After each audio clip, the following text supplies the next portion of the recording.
Você é muito trouxa, cara. Não, tá bom, pai. Não, pai, obrigado, um abraço aí você. Não, tá bom. Espera um pouquinho que agora é minha vez. Mas por que você tá dando risada, cara? Ixi, mas nem lembro onde eu tava. Trouxa.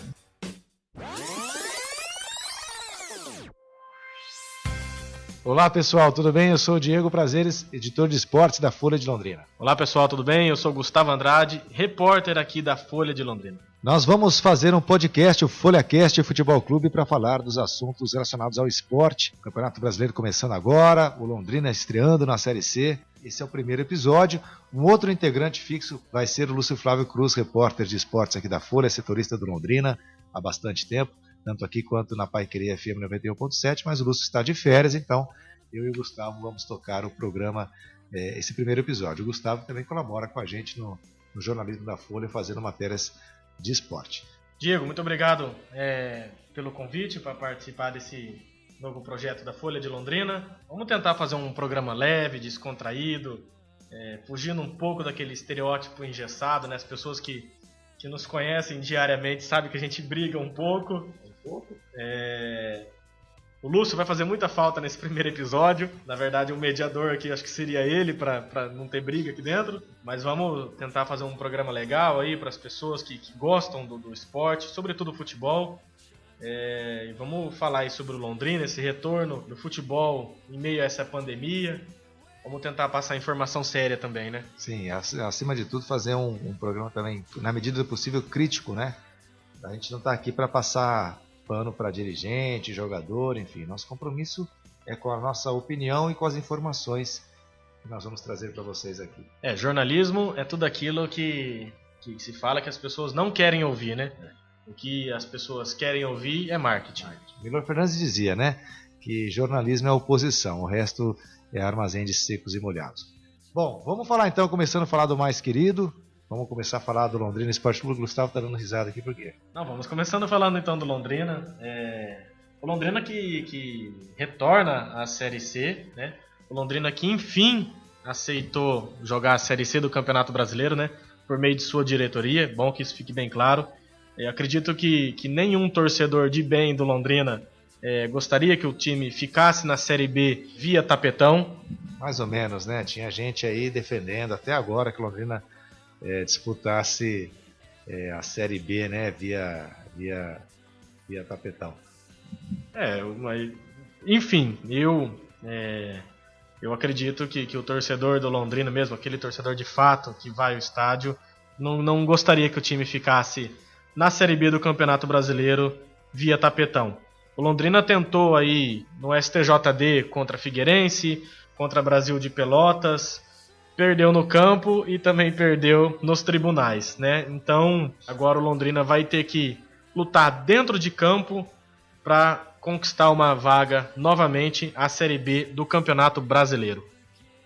Uma situação diferente, né? O Londrina que já disputou a Série C em 2015, retornou sendo vice-campeão, e agora na condição de rebaixado da Série B. Eu, particularmente, em relação a essa questão de rebaixamento, também acho que o mais correto seria o Londrina aceitar o seu rebaixamento, independente se o Figueirense cometeu algum ato ferindo o fair play, né, a questão financeira, que o Figueirense deu WO, acho isso vergonhoso, deu WO porque atrasou salários de jogadores, só que isso tinha que ser reivindicado na época, né? Acho que o Londrina perdeu muito tempo para fazer essa denúncia contra o Figueirense. Depois o Brasil de Pelotas acabou pagando jogadores, né? Atrasou o salário durante a competição, em alguns momentos, mas depois ele acabou quitando, enfim, o fato em si perdeu um pouco o efeito.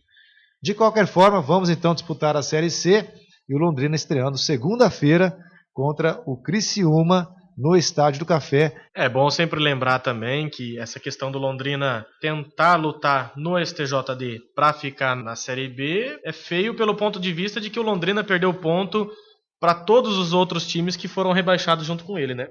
O Londrina perdeu os 2 jogos para o São Bento, perdeu para o próprio Criciúma, então seria muito feio o Londrina conquistar uma vaga na Série B do Campeonato Brasileiro via tapetão, sendo que perdeu ponto para os outros rebaixados, né? E como você... Espera um pouquinho que agora é minha vez. Como você bem disse, o Londrina estreia nesta terceira divisão diante do Criciúma. O Criciúma que perdeu a semifinal do Campeonato Catarinense para a Chapecoense, tomando o gol do Paulinho Mocelin. Todo mundo criticava o Paulinho Mocelin aqui, então o Paulinho Mocelin eliminou a Chapecoense. O Criciúma, inclusive, foi eliminado nos pênaltis. Eu criticava muito o Paulinho Mocelin, saudades Paulinho Mocelin. Comandado pelo técnico Roberto Cavallo. E o time tem como destaques o meio-campista, o volante Foguinho, que disputou o Campeonato Gaúcho já. E chegou à equipe do Criciúma em meio ao ano passado, disputou a Série B. É capitão do time. O goleiro Agenor, ex-fluminense, tão grande que parece o zagueiro da nossa pelada. Retornou ao Criciúma agora, ele que foi um dos destaques do time de Criciúma, quando o time teve o acesso da Série C para a Série B em 2010. E tem como seu principal, uma expectativa muito grande sobre o atacante Michel, que veio do São Luís, que foi um dos artilheiros do Campeonato Gaúcho. Gostaria de agradecer aqui ao Marciano Bortolin, repórter lá do portal 48 e também da rádio Som Maior, lá de Criciúma, que nos passou essas informações. O Londrina tem poucos jogadores conhecidos, né? Você falou do Criciúma, Gustavo, mas o Londrina apostou em jogadores desconhecidos no cenário nacional como reforços para essa Série C, todos já confirmados no BID, né, no Boletim Informativo Diário, portanto aptos a estrearem. Tem o Escobar volante, o Fernando Timbó zagueiro, o Wagner Júnior atacante e o goleiro Dalto, que talvez seja o mais experiente dessa leva aí e que veio do Rio Branco de Paranaguá, o Dalto, que tem 33 anos. Mas é uma posição que, no meu ver, não era tão carente, né? Eu acho que o Matheus Albino, se você perguntar para mim hoje, Diego, quem é o principal jogador do Londrina hoje? Eu acho que é o Matheus Albino, né? Então acho que é uma contratação que vem talvez para fazer sombra. Então apostando em jogadores não conhecidos, mas há uma possibilidade aí de um cara da casa que eu digo aqui de Londrina, atuar nessa Série C, né? Eu não digo nem que seria uma possibilidade. Está muito no campo da especulação ainda, né? Hoje pela manhã, a gente está gravando aqui na sexta-feira, eu liguei para o presidente do Londrina Esporte Clube, Felipe Prochet, e perguntei para ele sobre a possibilidade do Londrina contratar o meio-campista Jadson. O Jadson, que foi multicampeão pelo Corinthians, né? O Jadson teve um destaque muito grande aí pela equipe paulista, foi dispensado recentemente pelo clube. Alguns torcedores gostaram, outros não. Meu pai, corintiano fanático, não gostou disso. Mas o Jadson, né, cria daqui da nossa cidade de Londrina, foi especulado no Londrina. Liguei para o presidente Felipe Prochet e ele me disse que conversou com um amigo pessoal do Jadson e que ele disse para o presidente que talvez o Jadson teria interesse em jogar no Londrina. E aí questionei também o presidente se ele faria alguma proposta ao jogador. Ele disse que ainda precisaria conversar com o jogador para depois assim fazer uma proposta. Eu não acredito que isso deva acontecer, mas quem sabe, né? Se isso acontecer, seria um grande nome para o Londrina, né? Sem dúvida nenhuma, o Jadson tem lenha para queimar numa Série C, né? Sem contar que é um potencial atrativo aí de público, né? Nós que temos sempre dificuldade, nós não, o Londrina tem sempre dificuldade de atrair grandes públicos nos seus jogos, quem sabe a presença do Jadson. Tomara que dê certo. A Série C está recheada de veteranos aí, né? Clubes que apostaram nesse potencial de midiático de alguns jogadores, justamente para atrair torcida, né, Gustavo? A Série C a gente sabe que é um dos campeonatos mais, não vou dizer democráticos, mas um campeonato que tem uma variedade de nomes. É que nem coração de mãe, né? Sempre cabe mais um. Então, se você vê, tem o John Lennon da vida jogando, tem alguns nomes bem engraçados na Série C. E tem os nomes conhecidos da torcida, né? Eu fiz um levantamento aqui de alguns nomes que já passaram por grandes clubes e que vão jogar esta Série C. Como, por exemplo, o Botafogo da Paraíba vai contar com a técnica, né, do Léo Moura, interminável Léo Moura, vai jogar pelo Botafogo da Paraíba e vai ter a companhia do goleiro Felipe. Felipe, que teve grande destaque por Flamengo e Corinthians. Então, o Felipe vai fazer parte também deste time do Botafogo da Paraíba, que montou um bom time para a disputa da Série C. Outro veterano que vai disputar também é o Adriano, que foi campeão pela Libertadores naquele time do Santos. Foi campeão, ele era volante, foi campeão naquele time da Libertadores com o Santos, que tinha o Neymar, Paulo Henrique Ganso. Chegou até a ser convocado para a seleção brasileira. Hoje em dia o apelido dele é Adriano Pagode, a gente não sabe por quê. Por que será, né? Mas enfim, tá lá, vai jogar pelo Imperatriz. Imperatriz do Maranhão. Exatamente. O Vila Nova tem uma situação que a gente precisa ficar muito preocupado. O primo do Messi vai jogar. Ah, é? Emanuel Biancucci. O primo do Messi, aquele que nunca vingou como jogador de futebol, sempre será lembrado como o primo do Messi. Ele é aquele cara que quando vai na ficha do hotel, profissão, né? O jogador, ele coloca em parênteses, primo do Messi. O Londrina teve um caso desse também aqui, né? O primo, o irmão do Quadrado, que joga na Juventus, passou aqui pelo Londrina também recentemente. Mas também com futebol nada redondo. Né? Nada redondo. O Alain Mineiro também, né? Interminável Alain Mineiro, tá lá no Vila Nova. Outro nome bem conhecido do torcedor carioca, inclusive, é do volante Diguinho. Diguinho, que jogou no Fluminense, agora disputa pelo... Laquinho, né? Isso, cabeludinho, joga pela equipe do São José, vai enfrentar o Londrina. E o Diguinho, que recentemente fez um gol e encerrou um jejum de só 10 anos só. E um outro nome conhecido... Que tem uma média menor que a dele. Na pelada eu consigo fazer mais gols do que o Diguinho. E um outro nome bem conhecido aí do torcedor, também carioca, mas torcedor brasileiro, é do volante Ibson, né? O meia Ibson, ex-Flamengo, ex-Corinthians, ex-Santos, que vai disputar a Série C pelo Tombense. Inclusive, eu assisti Tombense e Caldense recentemente. Tombense e Caldense. E aí? Carente de futebol, a gente faz isso, né? E o Ibson jogou muito bem, deu passe para gol, deu uma assistência para gol, chutou algumas bolas a gol, chutou bem. Então o Ibson aí é mais um nome desses veteranos que irão disputar a Série C do Campeonato Brasileiro. É isso que eu disse, né? Clubes que estão apostando aí em jogadores veteranos, talvez para dar um toque de experiência às suas equipes, mas também já pensando nessa questão de atrair torcida. Quem sabe o Londrina possa fazer o mesmo. Tivemos o Germano jogando com quase 40 anos de idade, né? Interminável Germano, que resolveu parar no final do ano passado. Quem sabe o Jadson vindo para cá dar uma animada na galera. Ô Gustavo, você está com o teu caderninho aí? Você pegou também informações sobre os primeiros adversários do Londrina na Série C. Você já falou do Criciúma, primeiro adversário já nessa segunda-feira. E tem informações sobre Ipiranga, Ituano, Boa, São Bento. Enfim. Isso aí. Só para complementar então a informação sobre o Criciúma, Londrina e Criciúma já jogaram 18 vezes. O retrospecto não é bom para nós de Londrina. O Londrina tem 9 derrotas, 5 vitórias e 4 empates. Jogando no Estádio do Café, o retrospecto é um pouco melhor, foram 7 jogos, não só no Estádio do Café, né, como mando do Londrina, foram 7 jogos, 3 vitórias do Londrina, 2 empates e 2 vitórias do Criciúma. O primeiro confronto foi em 1980 pela Taça de Prata, na qual o Londrina foi o campeão. O Londrina venceu então esse primeiro confronto por 2-1. E o último jogo foi ano passado pela Série B, quando o Londrina perdeu por 2-0 lá em Criciúma. Os próximos adversários do Londrina, então. Londrina faz, depois do Criciúma, 2 jogos fora de casa. O segundo é lá no Posto Piranga. 2 jogos fora de casa, não vou nem comentar essa piada. E 2 jogos em casa. O Londrina, então, enfrentando aí depois o Ipiranga, de Erechim. O Ipiranga que fez uma boa campanha no primeiro turno do Campeonato Gaúcho. Chegou às semifinais, mas o segundo turno foi bem fraco. Só não foi rebaixado graças à primeira campanha do primeiro turno. O segundo jogo do Londrina é contra o Ituano, que tem alguns nomes conhecidos. Léo Rigo, que passou aqui pelo Londrina, zagueiro. E o interminável Correia. Essa Correia é duradoura, hein, bicho? Interminável Correia, ex-Palmeiras. Está lá no Oeste. E o técnico do Oeste é o Vinícius Bergantin. O quarto jogo do Londrina contra o Boa Esporte Clube.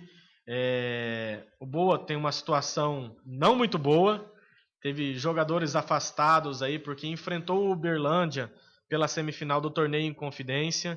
E o Uberlândia, logo após o jogo, testou alguns jogadores, 7 ou 8 jogadores, positivos para a Covid-19. Então, a situação lá no Boa é preocupante. Eles afastaram todos os jogadores para fazer os testes. Não tem como a gente fazer piada com uma situação dessa, né? A gente lamenta muito que o futebol tenha voltado em meio a essa pandemia e o Boa passando por essa situação. E o quinto jogo do Londrina também dentro de casa contra os amigos, né? O Thiago Primão, que já passou aqui pelo Londrina, está lá no São Bento. O Alan Vieira, aquele lateral também, que a torcida não guarda boas lembranças. E uma vez ele subiu para cabecear dentro da área e, opa, coloquei a mão. Ele achou que ele fosse um Maradona. E o técnico E o técnico do São Bento, também muito conhecido nosso aqui, é o Edson Vieira, que tem residência aqui em Londrina, é daqui de Londrina, e comanda esse time do São Bento. São Bento que, inclusive, ano passado, teve 2 vitórias sobre o Londrina, né? Naquela Série B, 2 vitórias. Levamos 4 gols nos 2 jogos. Isso. E um dos jogos, o São Bento fez 4-2, né? Na estreia do Cláudio Tencati, reestreia do Cláudio Tencati. 4 gols do Zé Roberto. Este Zé Roberto é o mesmo que recentemente chegou ao Mirassol num dia, treinou no outro e fez 2 gols no São Paulo Futebol Clube, eliminando a equipe paulista do campeonato regional. Então, é um nome aí que não deixa muitos saudades aqui no Londrina e que também causou alguns medos no torcedor são paulino. Tá lá no Mirassol ainda, não sei como ele vai tocar a vida dele agora. Então, estes são os 5 primeiros jogos do Londrina nesta Série C. Bom, deixa eu falar então sobre a primeira rodada da Série C completa, só dizendo esse que o Gustavo comentou em relação à pandemia, só esse caso, né, do Boa, lamentável ter enfrentado um time com 7 jogadores que testaram positivo para a Covid, mostra que, gente, não é hora de retomar futebol agora, né? Não era hora de pensar em competições esportivas, por mais que sejam seguidos protocolos, por mais que haja uma série de medidas, inclusive com restrição até ao trabalho da imprensa, mas o que adianta esse tal de distanciamento se os próprios jogadores estão sujeitos, né? No jogo do Palmeiras e Corinthians, na primeira final do Paulistão, o que mais chamou a atenção, porque não teve muito futebol de técnica para a gente ver, foi os jogadores se estapeando ali no final, no lance envolvendo o Jô, enfim, o Mano, não sei. Eu sei que os jogadores começaram a brigar ali, quer dizer, se alguém ali está né, contaminado, a gente não sabe, né, teve polêmica sobre os testes, enfim, não era a hora, né? E vale sempre lembrar também, como você falou do Corinthians e Palmeiras. Não, depois a gente comenta sobre Corinthians e Palmeiras. Deixa eu falar da Série C primeiro, da primeira rodada da Série C. Então, começando neste sábado, dia 8, tá? Olha que grande jogo, gente. Paysandu e Santa Cruz, 5 horas da tarde, lá em Belém. Um jogo interessante de acompanhar. Manaus e Vila Nova, às 7 horas da noite, lá na Arena da Amazônia. Isso pelo Grupo A, né? No domingo, 13, né, da Paraíba contra o Imperatriz do Maranhão, às 4 horas da tarde. O Jacuipense enfrentando o Remo às 6 horas da noite, lá na Bahia. E Ferroviário e Botafogo da Paraíba às 8 horas da noite, lá em Fortaleza. Pelo Grupo B, que é o grupo que interessa ao nosso grupo aqui, também no sábado, todos os jogos, à exceção do Londrina, no sábado, neste sábado, dia 8. São José e São Bento, às 3 horas da tarde, o jogo dos Santos. Ituano e Tombense, às 4 horas da tarde em Itu. Brusque e Ipiranga, às 5 horas da tarde em Santa Catarina. Boa Esporte e Volta Redonda, às 6 horas da noite, lá em Minas Gerais. E o Londrina enfrentando aqui o Criciúma às 8 horas da noite, no Estádio do Café. Gustavo, fala sobre formato, né? O formato da Série C esse ano é diferente em relação aos anos anteriores. E antes que você comece a falar aqui, só dizer o seguinte, que o Londrina, apesar de ter um elenco modesto, não fez grandes investimentos em reforço, como é da natureza do gestor Sérgio Malucelli, não investiu muito em contratação, além disso, apesar disso, eu acho que o Londrina tem que pensar que não pode ser coadjuvante nessa Série C, né? O Londrina tem que brigar para subir. Diego, como você bem lembrou, a Série C mudou o formato, né, para este ano. Só repassando aqui os últimos jogos do Londrina, né, a gente falou dos 5 primeiros, encerrando esses 5 primeiros contra o São Bento. Na sexta rodada, o Londrina então joga fora de casa contra a equipe do Brusque. Pela sétima rodada, aqui em Londrina, aí a gente já espera que seja dentro do VGD, né, porque o VGD é um gramado, né, um campo, um estádio mais acolhedor para o Londrina, recebe o São José. Na 8ª rodada, o Londrina joga fora de casa contra o Tombense e encerra esse primeiro turno deste grupo recebendo Volta Redonda aqui em Londrina. Como eu estava dizendo, a Série C mudou, né, o formato de disputa. Antigamente, até ano passado, os 4 times classificados de cada grupo se enfrentavam entre os grupos, né? Então, o primeiro colocado do grupo A pegava o último colocado do grupo B, enfim.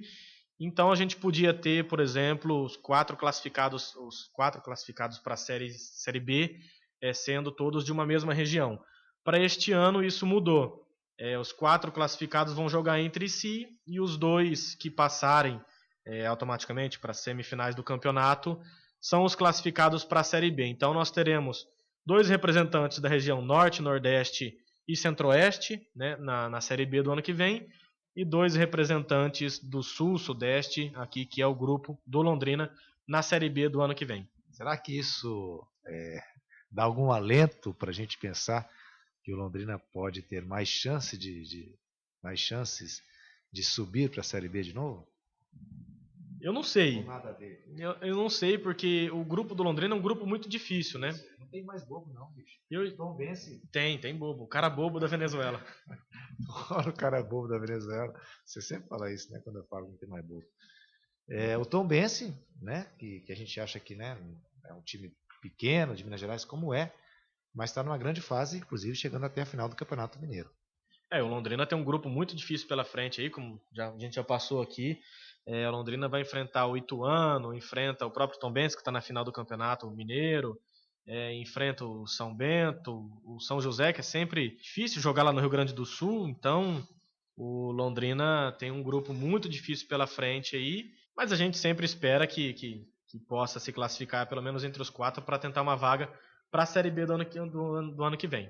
Vamos encerrar já o assunto Londrina? Vamos só dizer o seguinte, né, que além de ser uma fase nova para o Londrina, experimentando um retorno a uma divisão inferior, né, por conta de um rebaixamento, coisa inédita na gestão da SM Sports, nós vamos falar um pouquinho mais disso no próximo episódio do FolhaCast, daqui a 15 dias mais ou menos, mas lembrando que é o último ano de parceria do Londrina com a SM Sports, né?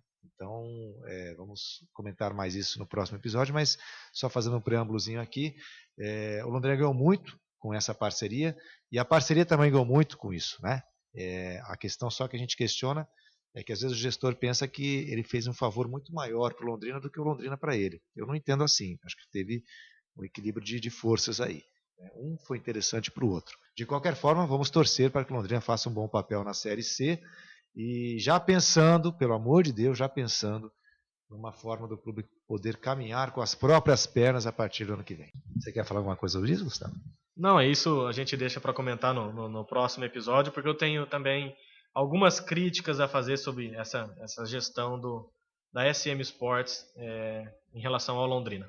Bom, então vamos agora para o Campeonato Brasileiro. A Série A também começa, né, neste final de semana.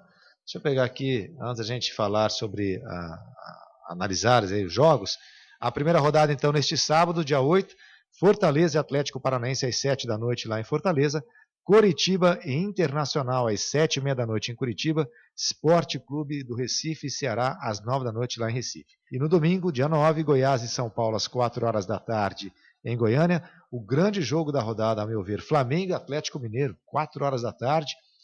O Flamengo estreando técnico, Atlético Mineiro com o Sampaoli, um novo Atlético Mineiro, sem dúvida um grande jogo já nesta primeira rodada. Grêmio e Fluminense às 7 horas da noite. E a coisa foi tão atribulada, né, essa questão da pandemia e os questionamentos sobre se era momento ou não de voltar ao campeonato. O fato de Corinthians e Palmeiras disputarem também no sábado, quando começa o Campeonato Brasileiro, o último jogo, a final do Paulistão, já fez com que os dois times tivessem seus jogos adiados pela primeira rodada do Brasileirão. O Corinthians enfrentaria o Atlético Goianiense e o Palmeiras o Vasco. Outro jogo adiado da rodada é o duelo entre Botafogo e Bahia. Não tem como a gente começar a falar sobre o Campeonato Brasileiro se a gente não falar da pandemia que a gente está passando, né? Então não tem como, nem como eu já disse, não tem nem como fazer uma piada neste momento falar algo engraçado aqui, porque, no meu ver, não era o momento de estar retornando ao futebol. Como a gente disse, o povo está muito carente de futebol, mas eu não entendo que fosse o momento de estar retornando agora ao futebol. A gente vê que os países europeus já voltaram, mas eles voltaram numa situação completamente diferente à nossa. Eles voltaram simplesmente para terminar os seus torneios nacionais. Ah, mas agora eles estão voltando com Champions League e Europa League. Estão voltando, só que os protocolos europeus eles funcionam muito melhor do que os protocolos do Brasil, né? A gente... O pessoal lá usa máscara direito, né? Exatamente. Aqui nem o nosso presidente usa máscara, enfim. Não estava no roteiro isso aí. A gente está comentando aqui então sobre o futebol. Eu não vejo muito sentido, por exemplo, tem um hospital de campanha montado dentro do Maracanã. O Gabigol, que ano passado fez mais de 20 gols, provavelmente vai fazer gol. E com que ânimo que ele comemora um gol, sabendo que dentro do próprio estádio tem alguém lutando pela vida, sabe? Então eu acho que não era o momento de voltar. Tem coisa que só tem no Brasil, jabuticaba e nego apressado. Então não era o momento de estar voltando. Não era a hora da gente ter futebol aqui no Brasil. Vale lembrar que Portugal recentemente registrou alguns dias sem nenhuma morte pela Covid-19 e o Brasil vem registrando diariamente cerca de 1.000 mortes ou mais. Mas já que estamos aqui para comentar sobre o Campeonato Brasileiro, né?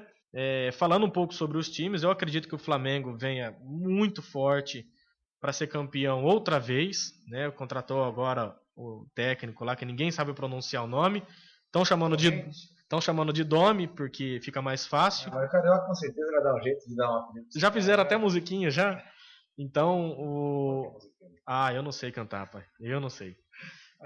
Provavelmente em algum momento do nosso podcast vocês vão ver eu chamando o Diego de pai e ele me chamando de pai. Esses dias alguém perguntou, assustado, se ele de fato era meu pai. Eu falei que não, que é meu vô. Mas é só uma forma de se chamar. Por conta da pelada que a gente joga aqui da Folha de Londrina. Voltando ao assunto que interessa, Flamengo e Atlético Mineiro vão se enfrentar. Acho que o Flamengo é favorito, né? O Flamengo é favorito até para conquistar o título. Alguns times que a gente pode apontar como favoritos também ao título é o próprio Atlético Mineiro, né, que vem reformulado com o Sampaoli. O Palmeiras, que tem um elenco muito bom. O próprio Grêmio, né, que apesar de ter vendido agora o Everton Cebolinha, ao que tudo indica, né, é um grande favorito ao título.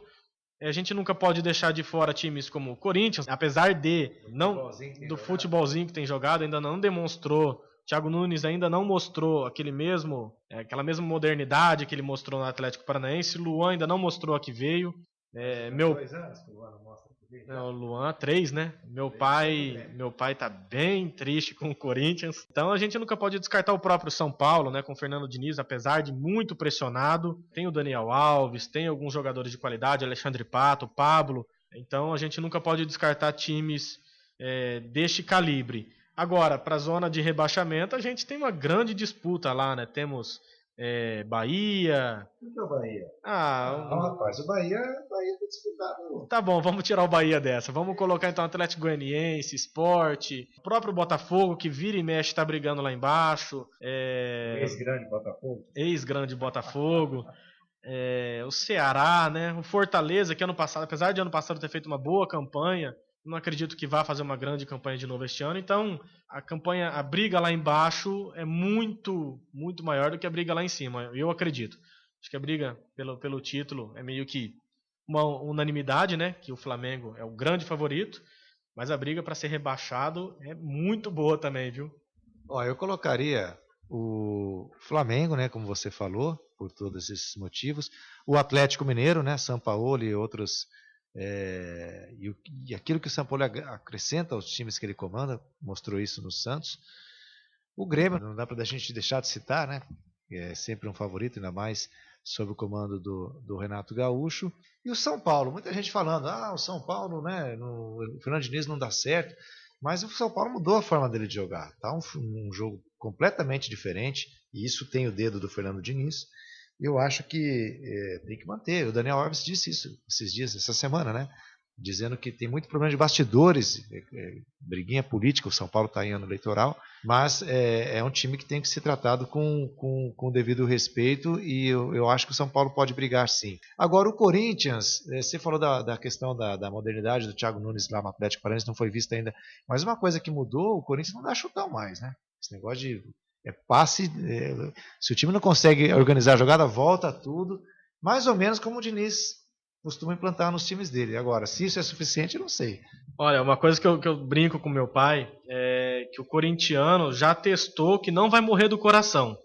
Porque esses últimos jogos do Corinthians com o Thiago Nunes, que a gente tem visto, é bem isso que você falou mesmo, o Corinthians não dá mais chutão. A bola vai no Carlos Augusto, lateral esquerdo, volta para o Danilo Avelar toca no Gil toca no Cássio, e aí coraçõezinhos corintianos vão a mil, porque a gente sabe que o Cássio com os pés é difícil, viu? Então, o Corinthians não dá mais chutão, o Corinthians está sabendo sair jogar, mas ainda se espera muito, né, desse Corinthians do Thiago Nunes. E o Palmeiras do Luxemburgo? O Palmeiras do Luxemburgo fez um péssimo jogo contra o Corinthians no primeiro jogo da final, né? Apesar de, no segundo tempo, ter dominado completamente a equipe alvinegra, o Palmeiras tem um bom elenco, né? Até fez algumas substituições durante o jogo, colocando o Gustavo Scarpa, o próprio Rafael Veiga, alguns nomes ali de impacto, né, nesse time do Palmeiras, que tem um bom elenco. Tem o Felipe Melo, que não jogou o primeiro jogo, mas o Palmeiras fez um jogo... Por isso que ele não foi expulso. Por isso que ele não foi expulso. Mas o Palmeiras tem um elenco muito forte e um favorito aí também é fazer frente ao Flamengo neste campeonato, né? Apesar de ter perdido o Dudu, não sentiu tanto, então. O Rony ainda é uma grande incógnita, né, no Palmeiras. Ele ainda não fez gol. O torcedor espera muito do Rony. O namorado da minha irmã, meu cunhado, é palmeirense fanático, espera muito do Rony. E então, sei lá, vamos ver o que pode ser desse time do Palmeiras. Acho, inclusive, que é favorito a ganhar esse título do Campeonato Paulista contra o Corinthians. Mas, como você costuma dizer, né, Diego? Clássico é clássico e vice-versa, né? Não tem mais bobo, né? Não tem mais bobo, só o cara bobo. Só o cara bobo. O Zé Rafael tá lá também para compensar a saída. Você falou muito mal do Zé Rafael, cara, na primeira final. Mas o Zé Rafael foi um baita jogador. Aqui, no Bahia também. E realmente no Palmeiras, desde que o Luxemburgo assumiu, que o Zé Rafael não vem tendo o mesmo rendimento que ele tinha quando estava sob o comando do Felipão, né? E o Bruno Henrique, né, outro jogador que o Londrina revelou. Como o Londrina revela jogador pro Brasil, né, bicho? O cara passa por aqui e desponta. Você tá rindo o quê? O Bruno Henrique perdeu até a condição de titular, né? Aliás, entrou também no jogo contra o Corinthians. Mas enfim, também acho que o Palmeiras seja um time a ser um dos favoritos aí a esse título. Então vamos só para resumir aqui, para a gente não ficar em cima do muro, que isso é coisa né? Enfim. Palmeiras, Atlético Mineiro, Flamengo e Grêmio, talvez os 4 principais favoritos. São esses os 4 principais ao título, né? A gente ainda coloca talvez ali Corinthians, São Paulo, o Internacional para disputar ali uma vaga na Libertadores, talvez uma pré-Libertadores. O corintiano tem pavor de ouvir a palavra pré-Libertadores. Então, são esses outros 3 times que a gente acredita, ao meu ver, né, que pelo menos possam disputar na parte de cima da tabela. O Atlético Paranaense, a gente nunca fala. Exatamente, o Atlético Paranaense. Que ganhou Copa do Brasil nos últimos anos, Sul-Americana, tricampeão estadual com os pés nas costas, né? Não sei, o Atlético também tem que entrar nesse rol. Não sei se contou com uma ajuda do Muralha, né? Do Moreta, né? Goleiro do Corinthians. Mas digo assim, não sei se colocá-lo no rol dos favoritos ao título, mas pelo menos brigar para a Libertadores de novo, né? O Atlético Paranaense, sem dúvida nenhuma, entra como está entrando, né, ultimamente como um dos grandes do futebol brasileiro, né? Muito por conta do trabalho do Thiago Nunes, como a gente citou agora há pouco, conquistou a Copa do Brasil, Sul-Americana. A gente sabe como é o dirigente do Atlético Paranaense também, muito um mandatário, aquele estilo, como é que eu posso dizer? Ditador? Então a gente sempre sabe como são esses dirigentes, né? Então o Atlético Paranaense a gente nunca pode descartar. É um time que também está despontando aqui no cenário paranaense. Já é o já é o maior time do estado, sem dúvida nenhuma. O Coritiba ficou muito atrás já, muito atrás. Então, o Coritiba precisa se mexer bastante aí para poder alcançar pelo menos um pouco do que o seu principal rival tem alcançado. Eu acho que a gente, falando em alcançado, a gente já poderia encerrar aqui, né? Porque o nosso ouvinte já deve estar um pouco cansado de ouvir a gente falando groselha aqui. Primeira experiência, né, do FolhaCast. E como a gente disse aqui, a ideia é fazer então um programa descontraído, mas sério, né, com informações principalmente sérias, opiniões também relevantes. Nós estamos aqui de novo para passar pano sobre jogadores, dirigentes principalmente, e a nossa proposta é fazer uma análise bacana, crítica, e a gente espera sempre o feedback de quem nos ouve, né? Pode meter a boca, pode criticar, porque é a crítica que ajuda a gente a melhorar. Tá certo, pessoal? Vamos terminando aqui então, Gustavo? Deu, né? Vamos terminando. Só uma última informação, que é a questão dos direitos de transmissão. A Rede Globo está processando a Turner porque o presidente do Brasil, Jair Bolsonaro, que não respeita nem a Covid-19, assinou uma medida provisória autorizando os clubes mandantes a negociarem os próprios mandos de jogo, né, as próprias transmissões. Então a Rede Globo está alegando que já tem um contrato assinado com os clubes, então está esse imbróglio aí também que a gente não sabe como que vai ficar. Mas enfim, aguardemos as cenas dos próximos capítulos. Provavelmente no próximo podcast a gente já fala um pouco mais sobre isso também, o que aconteceu. E é isso, espero que vocês tenham gostado. Se não gostou também, manda sua crítica aí pra gente. Eu brinco falando que a gente não vai aceitar crítica, mas a gente aceita sim, vai fazer o quê, né? A gente tá aqui para isso, beleza? Um obrigado e valeu, até a próxima. Volta, Lúcio! Valeu, pessoal, um abraço!